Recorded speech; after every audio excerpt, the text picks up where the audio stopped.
Welcome back, everyone. Good to see your screens this week, this Tuesday. Um, I hope you're enjoying the rain. It's been raining over here where I am all day. We are excited today to have Megan Steinbach from St. Mark's, and I'm going to tell you a little bit about her, and then I'll turn the time over to her. Megan is a registered dietitian. She graduated from Brigham Young University in 1999 with a Bachelor's of Science in Dietetics and completed her dietitian internship at the Mount Mary University in Milwaukee, Wisconsin in 2000. Megan worked as a clinical dietitian and outpatient diabetes educator for the Aurora Healthcare in Milwaukee, Wisconsin, and Evanston Northwest Healthcare in Chicago, Illinois, before coming to St. Mark Hospital in 2018. Megan has a passion for empowering patients to improve their health and well-being and enjoys supporting them through the process.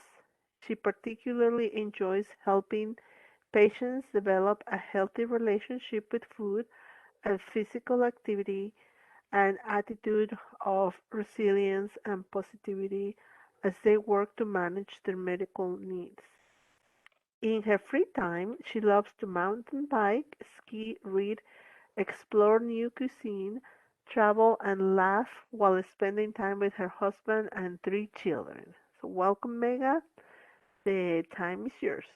Thanks, Erica. I'm thankful for this opportunity to be here. This is actually one of my favorite topics to talk about. So feel free if there's any questions during the presentation. I will do my best to answer those. And of course, we're here. We have outpatient services here at St. Mark's. If you feel like you want to schedule an appointment, we can help you get that done as well for more of an individualized session. Okay, so hopefully you have heard of intuitive eating. You may have also heard of the phrase mindful eating. And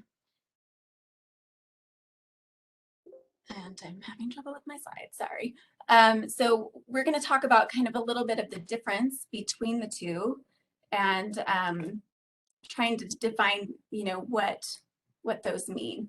So mindful eating, just to kind of give you an idea of that, there's really just a slight variation. And I think in recent years has kind of the term intuitive eating has kind of enveloped the term mindful eating, and we kind of refer to them as the same thing. But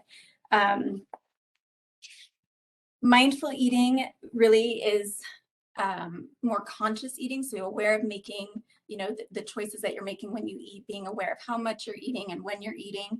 Whereas intuitive eating is a little bit broader of a philosophy. It's kind of a framework for eating that incorporates mindful eating, but it also has some other principles involved, including satisfaction as being the focal point in the end of your eating experience. And intuitive eating is really a dynamic process. It's not a diet, which you'll see if you follow, certain people on Instagram or certain influencers. Sometimes intuitive eating gets taken to the point where it's used as its own diet, which really is the opposite of what the purpose of intuitive eating is. So it's more of a nuanced approach to how we eat. And we're going to get a little bit more into that as we go along. So just an overview of what we'll be covering today. We're going to talk about just general strategies for weight management that you may be familiar with, a lot of the fad diets that have happened over the years and tend to be repeating themselves. We're going to talk about emotional eating and hunger. We're going to talk about a non-diet approach, which is really where the intuitive eating comes in, and how that differs from what our culture really encourages as far as, how they define what healthy eating is. And the end goal of all of this is also to, be aware of nutrition in your diet, but that is something that really comes at the end of this process. So think about maybe what your own experience has been if you have tried to lose weight or manage your weight in the past. We know that there's different strategies out there, and I think that's why a lot of times it's confusing for people, is because they hear, different studies on nutrition or different diets that are more effective than others, and they don't really necessarily know who to believe. So we do know that habit change is something that's kind of a consistency among many of those approaches, is that we do have to change our habits. We know that changing habits is going to be most effective in creating long-term behavioral changes. And there's different approaches on here. Intermittent fasting, I'm sure many of you have heard about that, but basically, reducing the time period that you're eating to certain hours of the day. There's all sorts of meal plans. We've heard of macros, calorie counting, using apps on your phone to track calories. And then of course there's mindful eating, which is often approached in this health at every size kind of philosophy. The traditional diet approach has kind of a standard weight as a goal. So a lot of times, maybe you've been to the doctor and they've charted your weight on a chart and used the BMI. So the BMI is something that's used a lot, has been used in the past for kind of determining your health based on your weight. I think more and more, especially in my line of work, we're recognizing that the BMI is not the most reliable tool, and it's not the one that we look at first as far as a measure of health. We know that the BMI initially was made as a indicator for large health indicator for large populations of people, and on the individual basis, it's not real effective in determining a person's health. So that should be good news. The BMI does not account for muscle mass, for one thing. So we tend to, when we do the intuitive eating approach, focus less on weight and more on those habits and lifestyles. Traditional dieting also focuses on good and bad foods. And also, that the definition of healthy eating is perfection in eating, which we know doesn't really exist.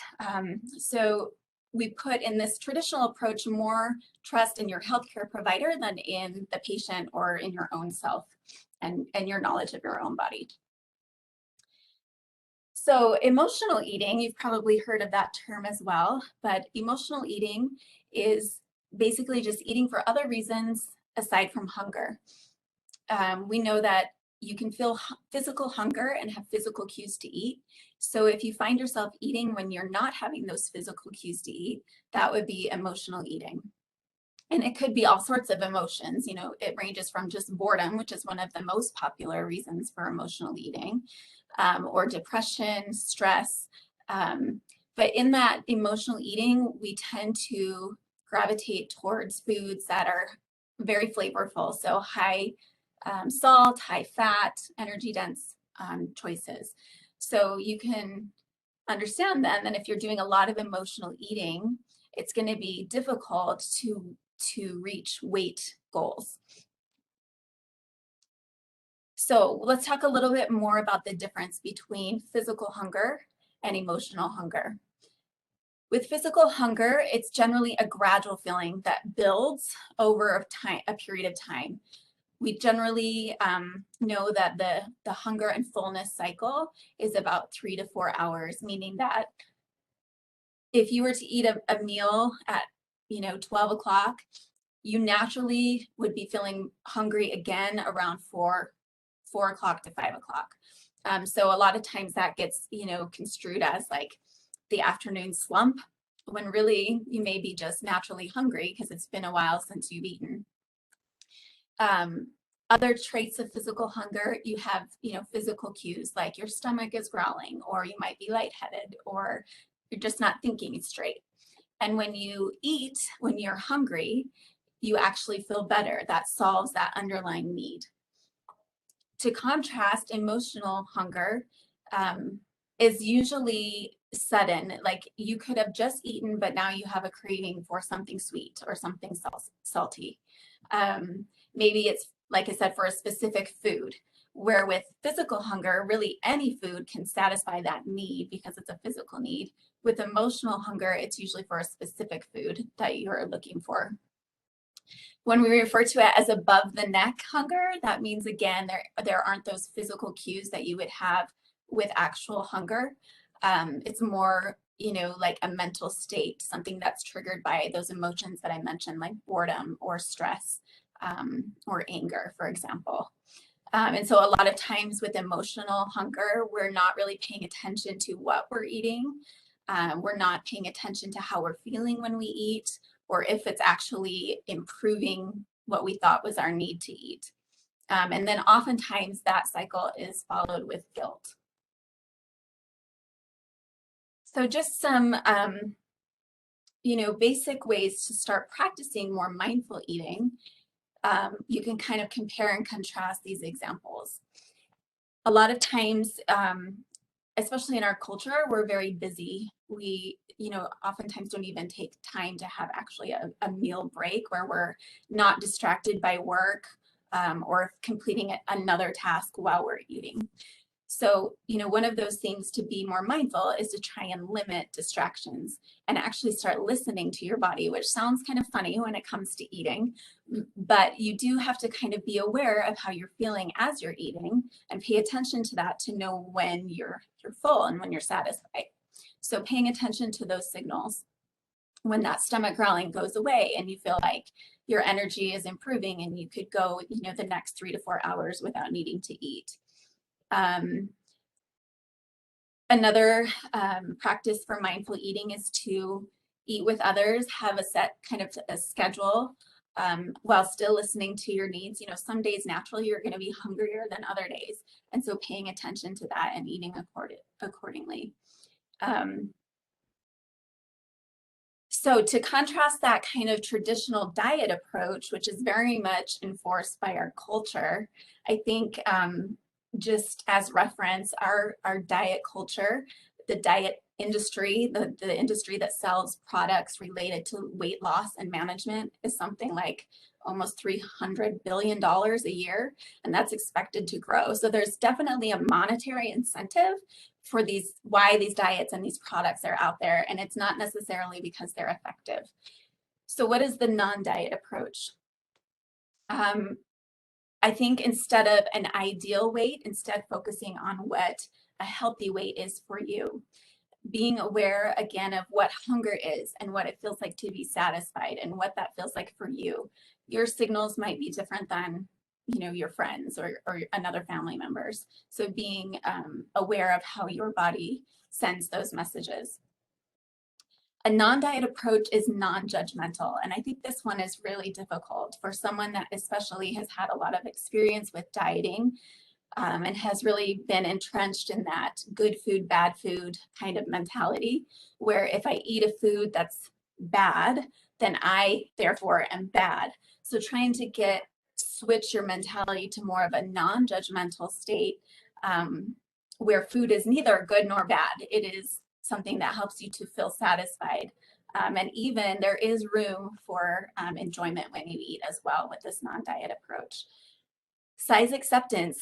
I think recognizing that we have a genetic blueprint and there is no ideal body type, and that trying to achieve a body type that is not within our genetic blueprint is going to be frustrating.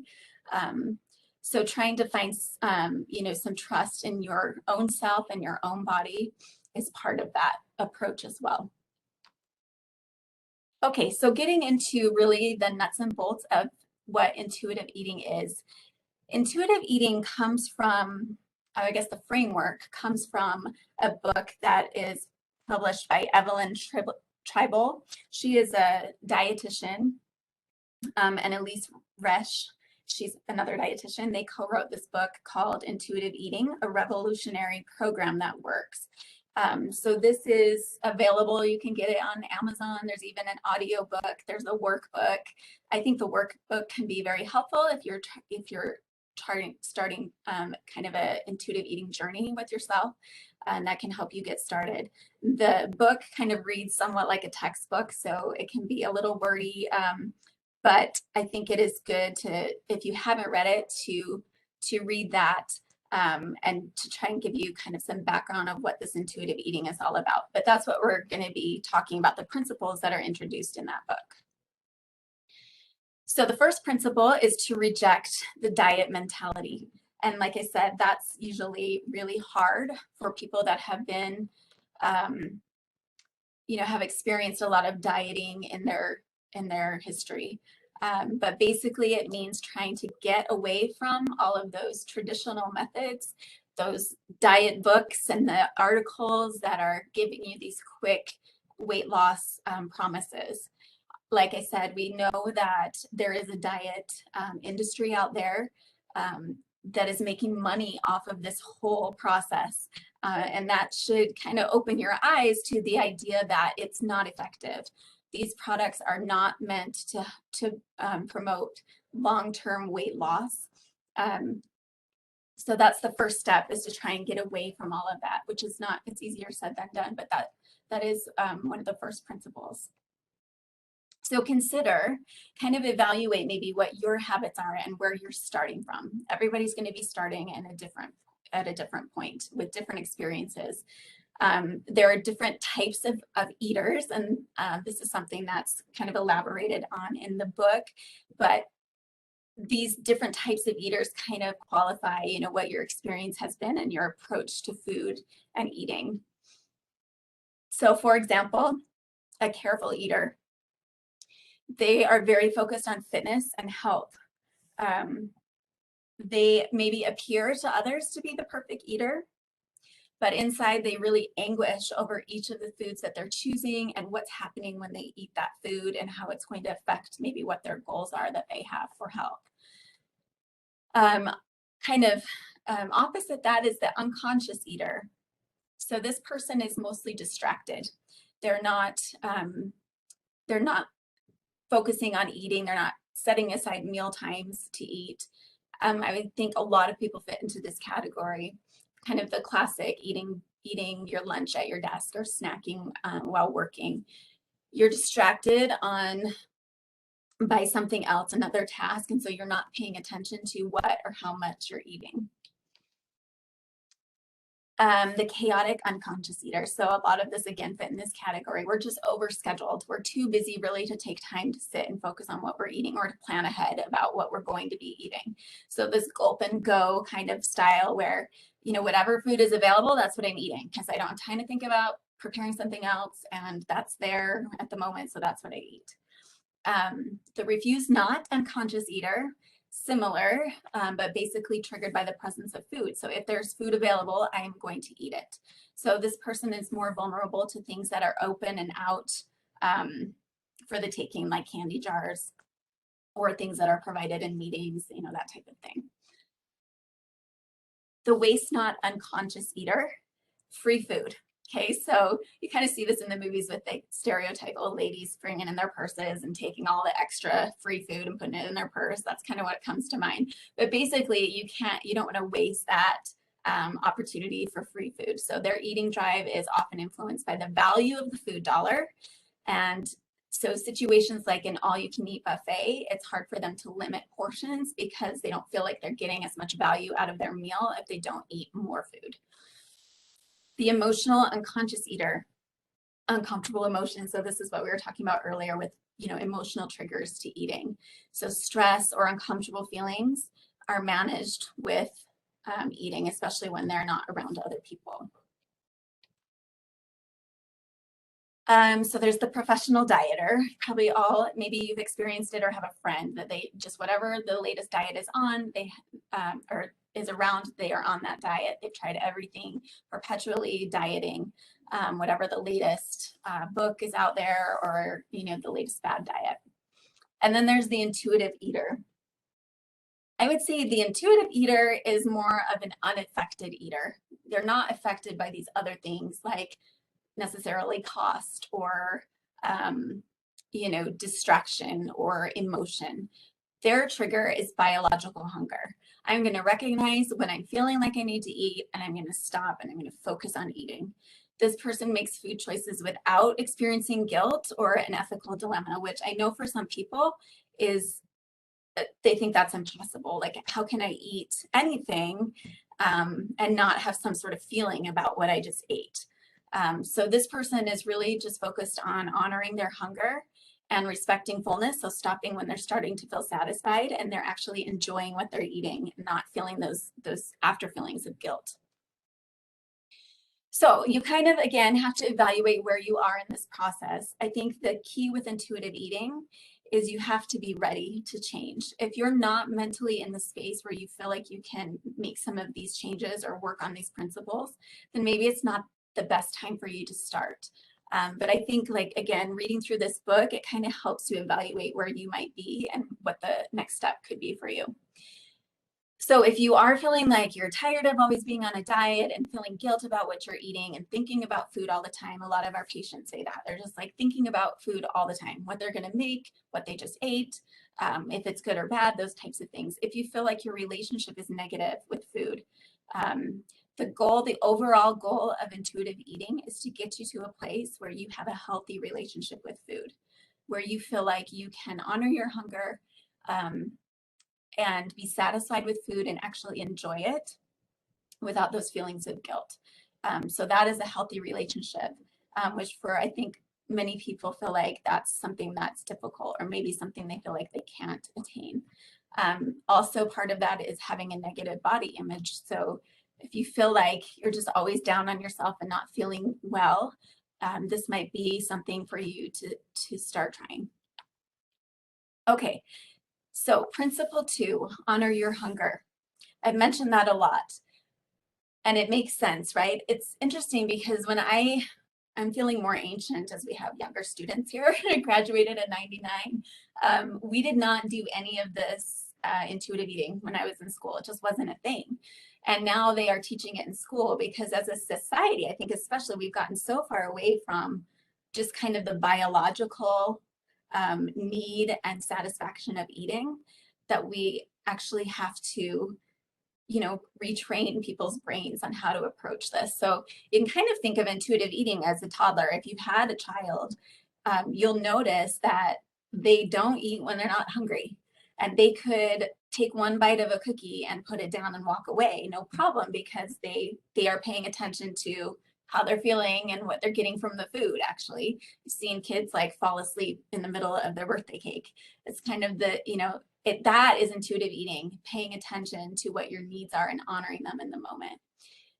So the first step to honoring your hunger is actually being aware of what hunger is. And for some people, especially if they've been dieting for long periods of time, they've gotten away from those signals. Those signals are not as strong. So part of getting back to recognizing what those are for you, starting to kind of get in a regular rhythm of eating that 3 to 5 hours of, time between meals and having regular meals during the day can help you get back to recognizing those signals. And then you kind of reestablish your body, trust with your body. It can trust that when it feels hungry, you're going to feed yourself. And that's something different from traditional dieting that teaches, well, it doesn't matter if you're hungry because you already used all your points, or it's not time to eat, or those types of things. And so that's how intuitive eating is different, is I'm going to be aware of when I'm feeling hungry and I'm going to actually stop and feed my body when I feel the need to eat. So we refer frequently to this hunger and fullness scale. You can see in the middle is the 0. So on either side, kind of think of it as like a pendulum on a clock. Your hunger can swing from one end to the other. Ideally, we like to minimize the swing. So instead of swinging all the way from being overly full, so think of that as like a Thanksgiving full where you're just stuffed. Everybody's probably experienced that, like it's just uncomfortable, to the other side of the scale where you have painful hunger. So maybe you've gone, the whole day or more without eating. So instead of allowing our hunger and fullness to swing to those extremes, we want to try and pay attention to those signals when we're closer to that midpoint. So you look on either side of 0, it works out from 1 up to 10. We want to start recognize those signals of either slight hunger on the one side or slight fullness on the other side at a closer relation to the 0. So around a 3 or a 4, if we're talking about, hunger, and then again 3 or 4 on the fullness side. So what that means is I'm going to recognize during my day when I start to get those signals. I'm starting to not think really clearly, or it's been a long time since I had breakfast and I'm kind of feeling low on energy, or I really have a headache. When's the last time I ate? Those types of things. And when you start to recognize that, instead of saying, well, I'll eat in a minute, or I really don't have time to eat, or I can't eat, I already ate breakfast 4 hours ago, we're going to stop and actually have something to eat. And while we're focused on what we're eating, we're going to pay attention to how we're feeling.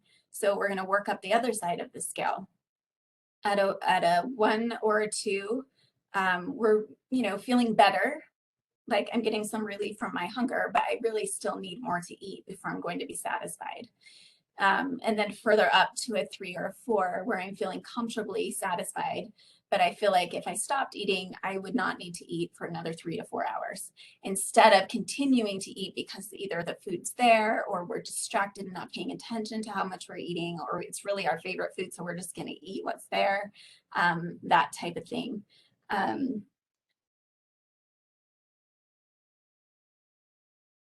Something that may be helpful if you're trying to evaluate where you're at is to try and track your feelings. So this is where food journaling can be helpful, just a place to write down, your day and when you eat, maybe what time it is, what you had to eat, how you were feeling at that time. Because sometimes you're just not aware of the patterns that you have going on with your eating approach. So the point of this is not to be judgmental of yourself or critical, but rather to look at patterns and make observations like you're doing an investigation. Like I've had several people say, I am really hungry in the afternoons. It's always usually like between 3 and 4. So we have to do some investigating. Well, what else is going on during that time? Or when is the last time that you ate? What did you eat at that last meal? Are we getting enough balance at your meals? All those types of things are things that you can make observations with your journaling. I would say with intuitive eating, we really don't encourage a lot of tracking as far as calories and critical journaling. It's just meant to be a way to make observations. If you feel like tracking calories and that type of thing is helpful for you, then we wouldn't say don't do it. But I think the overall feeling is that if that makes you make judgments on yourself, or is more destructive than constructive, then that wouldn't be something that we would recommend. Okay, principle 3, make peace with food, which sounds kind of funny, but stop the food fight. And this is what I was getting at with, especially if you have a history of being on and off diets, those diets are restrictive. That is the purpose of a diet, is to restrict. And so you get used to that pattern of eating like that is a food I can't have, or I can't eat at this time. So making peace with food means giving yourself unconditional permission to eat. There are no off-limit foods, there are no off-limit times, which can be very uncomfortable for a lot of people if they've done, the traditional diet approach. We're trying to get away from the feelings of deprivation that come with traditional dieting. We know that those tend to lead to situations where you have cravings, or you binge on amounts of foods that you wouldn't normally eat because you've gotten to a point where you're overly hungry. So you're able to make better choices with what you're eating when you don't deprive yourself. And that can take some time. And that's where I said intuitive eating is a process, and it's a dynamic process, and it's uncomfortable sometimes. And so this is, I think, oftentimes where people feel like, well, if I give myself unconditional permission to eat, I'm going to eat all the foods that are bad for me. I'm just going to eat them all the time. And I think in reality, that's not what happens. It actually evens out into more of a normal pattern of eating. And it may be a process to get there. Challenging the food police. So this is that internal voice that's saying, that's a bad food. I can't eat that food. It's that internal kind of policeman in your head that's giving you diet rules. So trying to get away from that criticism. Again, these things are condensed into, a succinct principles, but we know that it takes a lot of work on each of these to make those changes. So along with that is kind of identifying what is that voice that you're hearing in your head. The destructive dieting voices tend to be the food police telling you that you're bad because you ate that bad food, or you can't have that because it has too many calories. There's several different kinds of those voices. I'm not going to get into specifics right now, but on the other side, the powerful intuitive voices, that's what we're trying to change those voices to in our head. So trying to have kind of more of a nurturing voice going on, more of a curiosity about food rather than the fear of food. Principle 5, feel your fullness. So this was kind of what we talked about with that hunger and fullness scale. Just as with hunger, there are going to be physical cues that will let you know that your body is satisfied and you're no longer hungry. So we want to listen to those just like we listen to the hunger cues. So we want to observe the signs that show we're comfortable. And like I said, if that's not been something that you thought about much, that's kind of the starting point, is as you're eating, starting to kind of stop and take assessment while you're eating of, do I need more food? Am I feeling satisfied? Those types of questions. The satisfaction factor. So I think oftentimes with traditional diet approaches, you hear like food is medicine, food is fuel. Food is fuel, but there is a big part of food that is enjoyment. And I think when you try and eliminate that, that's oftentimes what kind of sabotages those efforts, because the experience of eating, the pleasure of eating, adds to the satisfaction, which helps you focus less on food in your life when you're having more of those satisfying experiences when you do eat. There's, in the book, it talks a lot about the French paradox, and maybe you've heard about that, but the foods that the French people eat are not necessarily what we would qualify as healthy foods. They tend to be higher in fat. But because the French approach to eating is very pleasure focused, very social, they have long meals, smaller portions of very highly flavorful foods, and they tend to enjoy that eating experience. And so their health markers are actually better than Americans who tend to restrict. But as a country, our incidence of obesity is higher. So that's why they call it the paradox. And so satisfaction is something that is important as part of your eating habit.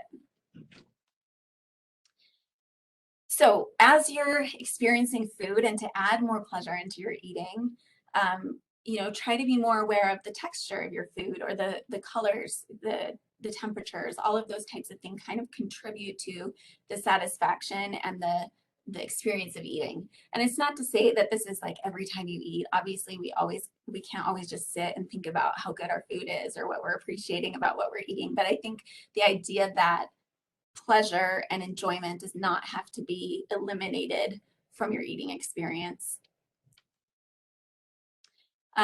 Principle 7, cope with your emotions without using food. So this gets at the emotional triggers and emotional eating that we mentioned, contrasting that to eating for hunger. I think just with the pleasure principle, or the satisfaction factor, it's important to understand that it's very natural to eat for, emotional comfort. And we're not saying that you should never do that. I think, but recognizing that if that tends to be your go-to, your main way of coping for stress, or, depression or loneliness or whatever, or boredom, that's where the problem lies. We need to have more tools in our toolbox to help us cope with emotions, so that food isn't the only way we try and manage those situations, because we know that food doesn't solve those problems. And so trying to ask yourself in those situations, like if you're journaling and you realize that I'm really eating a lot around this time because I know I'm always stressed at that time at work.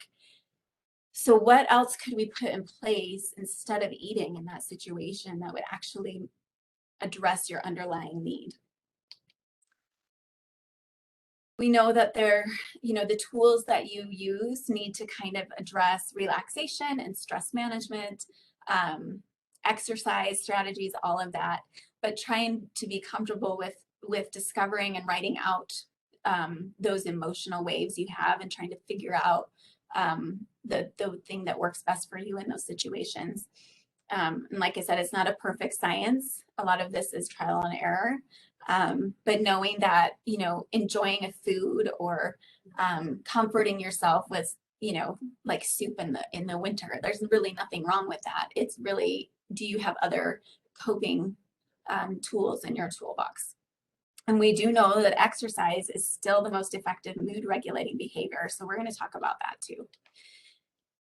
You can try, if you find that you're doing a lot of emotional eating, to try and improve your mood. Like I said, with non-food activities, something that can help distract you or delay your eating, not because eating would be bad, but because you're trying to determine what you actually need. If you're actually hungry and you need to eat, that's one thing. But if you give yourself some time to figure out if that's actually what you're feeling, or if you're actually feeling lonely or stressed or whatever, then we need to address it with something that isn't food.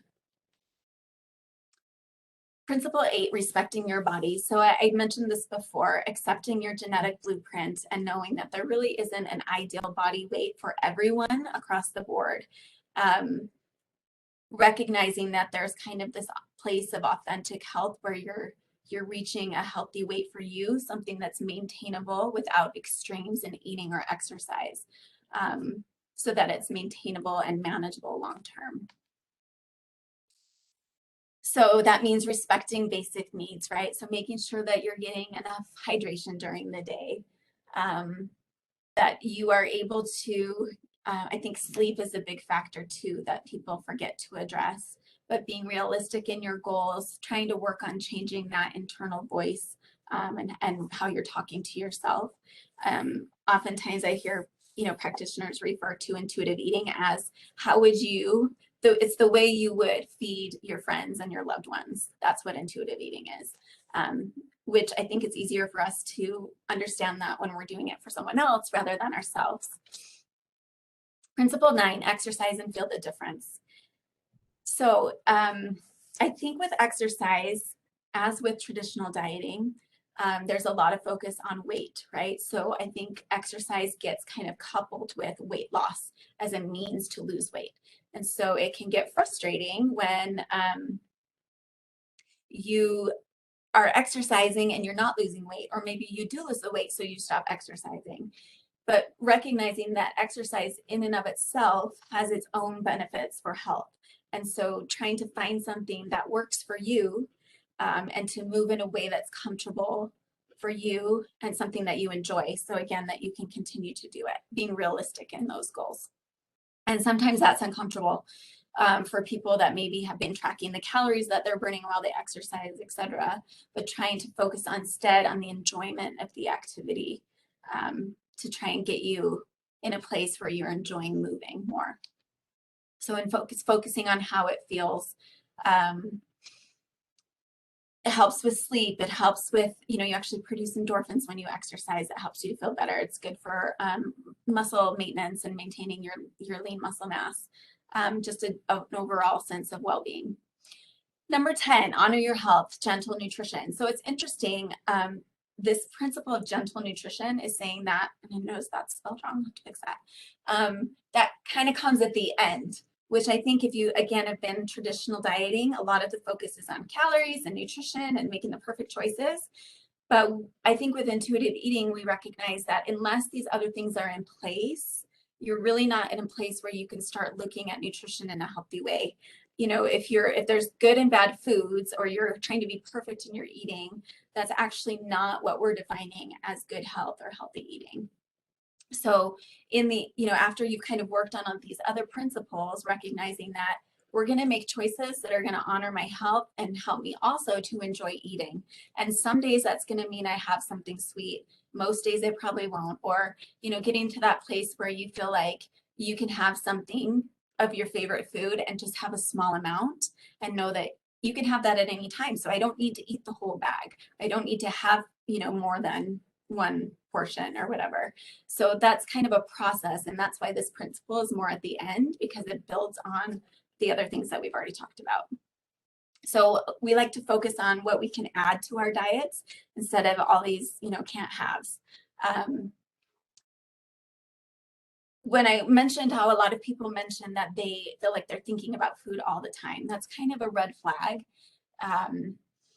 If you feel like planning and food prep and thinking about calories and nutrition is all you think about, then this is probably, a good thing for you to start thinking about as far as how to change into some of these principles of intuitive eating.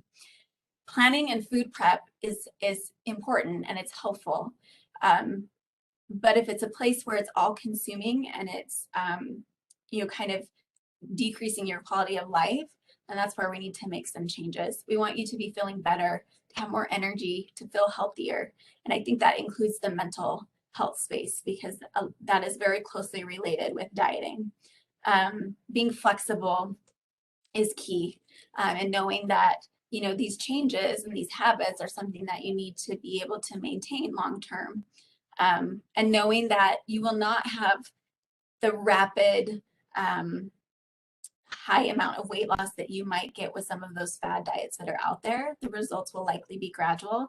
And sometimes for some people, their struggle, like for people with eating disorders, a lot of times they need to even restore weight before they can move into this intuitive eating framework. So it doesn't always necessarily, it doesn't mean that you're going to actually lose weight, but your authentic health will be higher. So focusing on the big picture rather than the good and the bad and one nutrient, knowing that, health is inconsistency and it's kind of the law of averages and there's no such thing as perfect eating, that it needs to be kind of this ebb and flow and over time. So having a plan, eating regularly is important. Being more mindful, we talked about how to do that. A good starting point if you're not eating regularly is just to kind of gradually, aim to eat about every 3 to 5 hours. Don't let yourself get overly hungry. Plan for snacks. It's not bad to have a snack. If you're hungry, you should eat. But having an idea of what you're going to eat in a way that's going to give you some nutrition that you need to get through the day will be more helpful than not having a plan. And then when we're hungry, we tend to grab for those things that are, just quick, cheap and tasty. So staying hydrated is important as well. That's an important part of the nutrition basics. So as you go through this process, you'll recognize, how you feel when you eat certain foods, and that's all part of that, making observations while you eat. Those forbidden foods lose appeal as you make your way through this process. You don't have those feelings of deprivation. You're using healthier ways to cope, and you have more of a positive outlook and not critical of yourself. So, and the goal with exercise is that you actually find enjoyment in that, which maybe you're not, close to that at this point, but that would be the goal, is to find something that you actually enjoy. It doesn't have to look like what someone else is doing. So I mentioned the book. That's a helpful resource. Another one by Michelle May, Am I Hungry? There's actually, that's a website, so amihungry.com. That's a helpful website for mindful eating. It gives kind of some tips and handouts and things on there. So I would recommend that as well. There's actually a book out there too, if you're feeling like body image is something that you want to work on, called Beauty Redefined. And that's a really helpful book. It's also available on audio. So any questions at this point?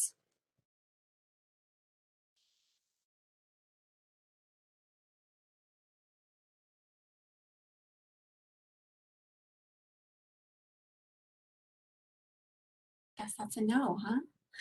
No, there is one question. It Oh, you see says, one? Okay. is there a correlation between pain relief and eating? When I am in pain, I crave caffeine and food, and it seems to help. That's a good question. I think in that situation, the eating is probably more of a coping strategy. So I guess my first thought would be to try and address where the pain is coming from. And that would be the starting point. And then it would be kind of evaluating, what foods what your normal diet kind of looks like. Because it might be the things that you're choosing to eat when you're in pain that maybe help, but there's, more questions to ask there. But I think the first start would be to address where the pain is coming from. Right. Another question is, where will where would a person start? That seems like a lot of things to try to work on. Right. And I agree. This is a lot of information condensed into this little 45-minute class. So I would say a good place to start is maybe getting this book. So finding it at your library or, if you want to order it from Amazon or something like that, because then you can kind of take and work on it in little pieces. I think they have some helpful kind of exercises in the book and in the workbook that just help you kind of get ready. And I think that's a good process to go through because it's hard to know where to start when you don't know where you are. And so making some of those observations on yourself, like what are my current eating habits? What are my goals and expectations? How am I coping right now with things like stress in my life? Am I getting adequate sleep? So kind of doing a self-assessment so you know where you are, and then starting maybe just by reading through that book. And we're of course here to help too if people need help with knowing where to start and what order to do things in. Okay. Another question is, what is grazing? Good question. So grazing normally refers to a pattern of eating where there really isn't a start or a stop. So with a meal, we would say, we eat at this time and it's usually for a period of 20 to 30 minutes and it involves a certain amount of food and then it's done, it ends.